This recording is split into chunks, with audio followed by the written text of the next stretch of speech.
So just going up Lime Gardens, and actually it's not Lime Gardens, is it? It's the next one. But just over there, there was a girl, as Joellen will tell you. Well, she wasn't a girl, she was a teenager stroke woman called Cindy. She was gorgeous, as Joe will tell you, man. She was called Cindy, and she lived around here somewhere. Beautiful blonde, man, gorgeous. And obviously we both fancied her as kids. But Jane Girdlestone used to live down here.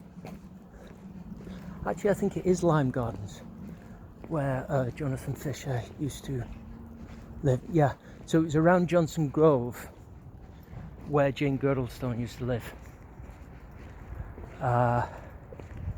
And she never used to play out with all the rest of us. But in the summertime of like 84, 85, the weather then was really hot and everything was just so dry and arid. And when you heard the ice cream van, it was only Joe that had money. But yeah, and she'd live at the back of Johnson Grove. But when I had my wooden sword stolen, my uncle Stephen, my dad's brother, he made it for me. And it was the two fucking bully brothers who used to live on the end there, who were the real nasty pieces of work, man. But it is up Lime Avenues is where Jonathan Fisher lives, and at the back of him was the golf course. So at the back there, in regards to the back of there, is where it used to be. Now, obviously, I don't want to go on to private property, and especially when there's children and stuff, you know, they'll think, oh, well, God only knows. You know what it's like these days. So obviously I don't want to go on to the property, but it's at the back of there is where we used to do a lot of conquering. And that's when it was a beautiful thing, man.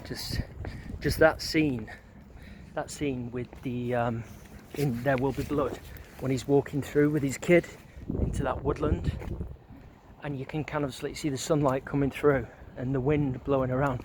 It was always like that every time.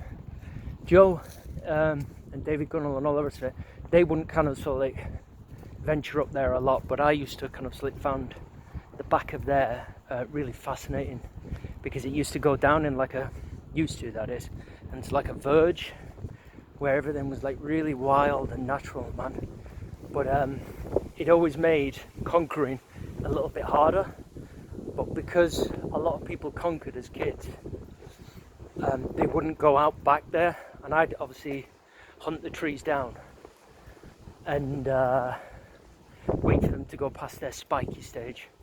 But they'd grow to a really, really decent amount. And as a kid, I loved conquering.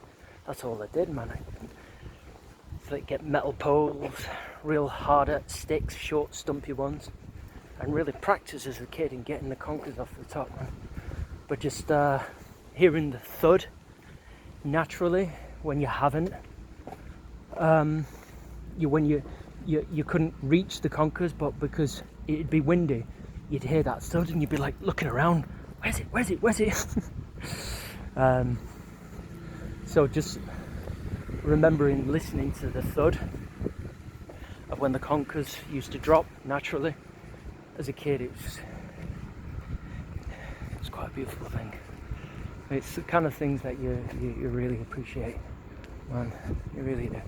So I'm not going to go up Lime Gardens because I've really got to save this footage for inside of town. Much fun.